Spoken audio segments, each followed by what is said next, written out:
Today on Crypto Channel Direct, the UK will mint its own NFTs as it aims to be a global crypto hub. StockX hits back at Nike's lawsuit about NFTs, and the SEC wants to have greater jurisdiction over crypto. We'll also be speaking with Claus Skaaning of DigiShares to hear what the difference is between metaverse land and tokenized real estate. I'm Claire Ross-Brown and welcome to CCD, where I'll be bringing you the news you need to know, powered by Concordium.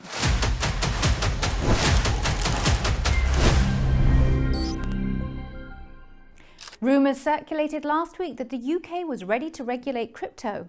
Now, the UK government has laid out plans to become a global hub for the industry.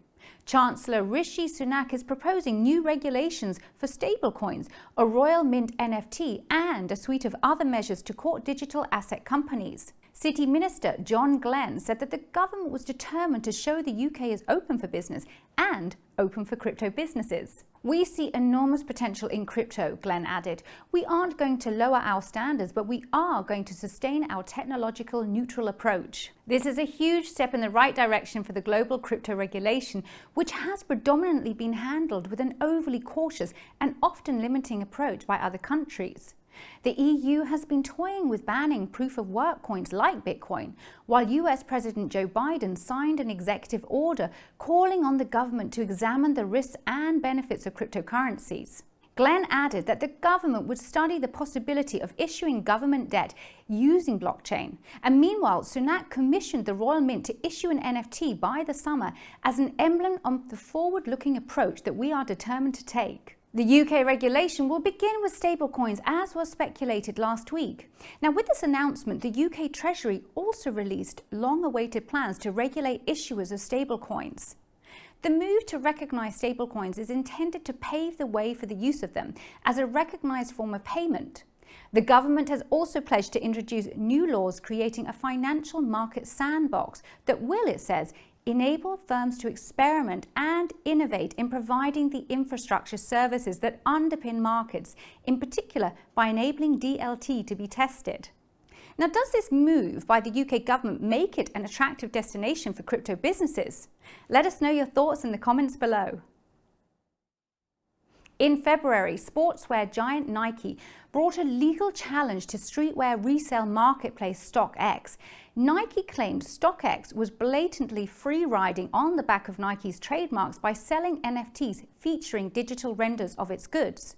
The reseller has struck back, saying that Nike has shown a fundamental misunderstanding of NFTs by suing StockX, adding the lawsuit is a baseless and misleading attempt to interfere with the popular secondary market for its sneakers. Now, the crux of the matter is that StockX claims that it was only using NFTs to authenticate its physical shoes and was not selling them as a standalone product. The company claims its use of NFTs was no different than major e-commerce retailers and marketplaces who use images and descriptions of products to sell physical sneakers and other goods. StockX goes on to make numerous claims to dispel Nike's lawsuit, and it adds its NFTs are merely claim tickets to access physical shoes stored in a vault after a buyer purchases them, and provides proof of ownership and authenticity. StockX also says the NFTs are absolutely not virtual products or digital sneakers as Nike claimed. NFTs are still finding their way in today's world, and there is likely to be confusion across some aspects. However, Nike is not new to this space, having last year announced the acquisition of RTFKT Studios, a virtual shoe company. Nike also offers an NFT with the purchase of its special edition Flying Formation Air Max 1 shoe. Fashion brands are certainly rushing to be at the forefront of the luxury NFT space, with Balmain and Dolce & Gabbana having both recently launched NFTs. But the arena seems fraught with legal battles as Hermès is suddenly or currently in the midst of an intellectual property battle against artist Mason Rothschild over his Media Birkin NFT project. Now, is Nike right to come after StockX, or are they missing the point of what an NFT can and cannot be? Share your thoughts in the comments below. Today on our deep dive with CCD, we ask if there is a new form of Bitcoin decentralization. Now, according to data from Arcane Research, an increasing share of Bitcoin's hash rate is controlled by publicly listed companies. Publicly listed miners' share of the Bitcoin hash rate is 19% up from only 3% in January 2021. Now, while there were only a handful of publicly listed mining companies in January 2021, there are now 26. One reason for the growth in public hash rate is that publicly listed miners have great access to capital and can expand their mining fleets faster than most private companies. But does mining company make for better decentralization than privately owned ones? Let us know your thoughts in the comments below. Speaking of increased mining, Norway is putting itself on the Bitcoin mining map despite a small land area and population. And the reason being? Green energy. While it's mountainous terrain and wet climate, Norway is made for hydropower, generating 88% of the electricity, while 10% comes from wind. Norway is fully powered by renewable energy, making the country attractive to miners who want to mitigate their carbon footprint. And in addition to green and cheap electricity, Norway's political stability and acceptable regulatory conditions make the country attractive for most businesses. Under the claim of expanding investor protections, the SEC is aiming to exercise greater regulatory oversight in the growing cryptocurrency market. SEC Commission Chair Gary Gensler said that he plans to register and regulate crypto platforms, including working to separate out the custody of assets to minimize risk. Gensler said, "These crypto platforms play roles similar to those of traditional regulated exchanges, and thus investors should be protected in the same way." This comes a month after President Joe Biden signed an executive order calling on the government to examine his risks and benefits of cryptocurrencies. The SEC will be partnering with the Commodity Futures Trading Commission to address platforms that trade both crypto-based security tokens and commodity tokens, as the SEC currently only oversees those that trade securities. Now, stablecoins are also in the sights of the SEC, with Gensler saying that the $183 billion stablecoin market presents concerns, such as the potential use in illegal activity. Crypto-to-crypto transactions, he said, allow users to skirt the traditional banking system, making it harder to track money laundering, taxes, and compliance. With this move by the SEC to take a bigger slice of the crypto market under its jurisdiction, it appears that traditional financial laws will be used. And Gensler said that regulators have long had effective ways to regulate financial markets, and the emergence of new technologies doesn't mean that they'll be throwing out the playbook. Gensler explained, "We ought to apply these same protections in the crypto markets.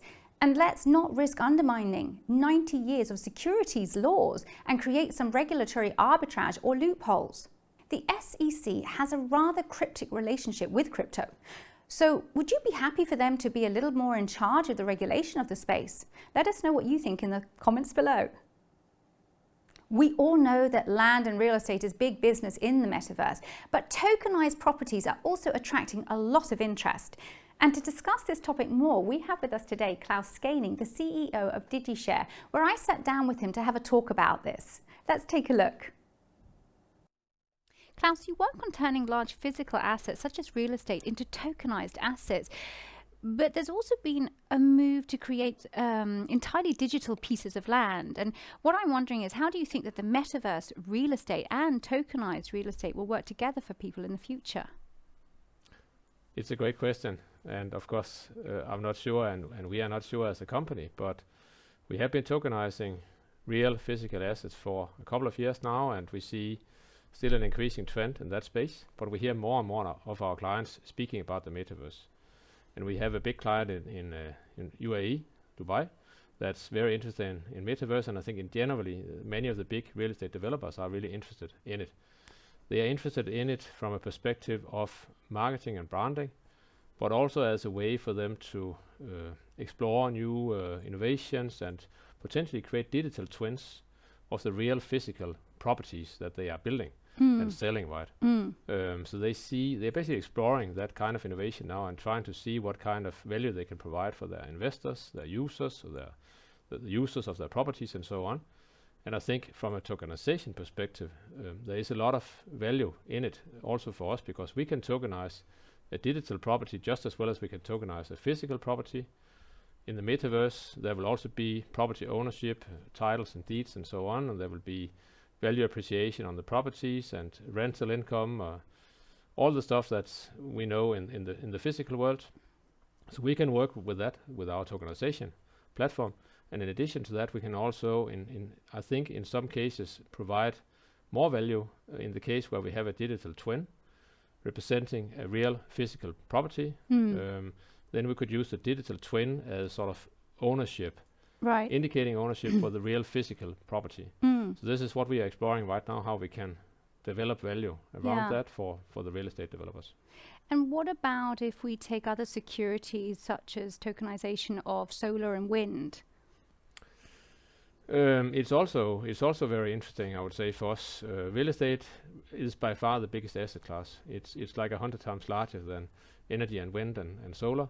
So of course it takes up more space and more interest from our side. But we have clients also interested in energy, solar and wind and so on. And it's actually, of course, it's also interesting from a sustainability perspective to look at renewables projects and to sort of make it easier for them to get funded, make it easier for them to involve different stakeholders, retail investors, and so on, and generally sort of spread the visibility of these projects and make it easier for them to get started.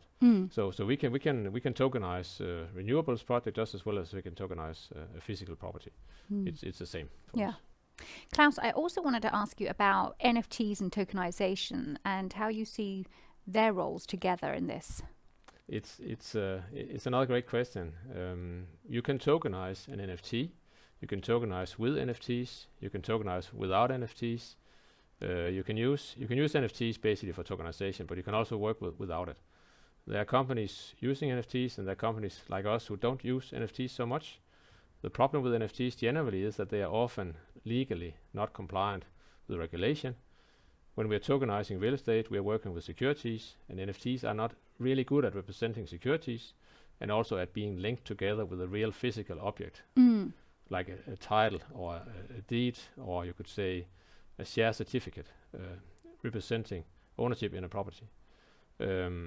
So we actually see now regulators cracking down on NFT companies around the world, and we see a lot of issues also for people having bought NFTs, but with the NFT sort of being illegal or incompliant, or even having lost the link to the underlying physical asset.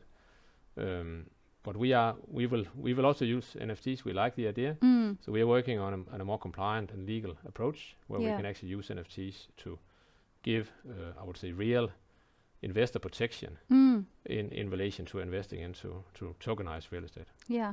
And how, can I just ask you with DigiShares, how old is the company now? It's 4 years old. 4 years old. So you've been in this a while. So what would you say for people that are perhaps watching this interview where they'd actually like to learn more about this? Because it is quite a complex area as well to understand. What advice could you give?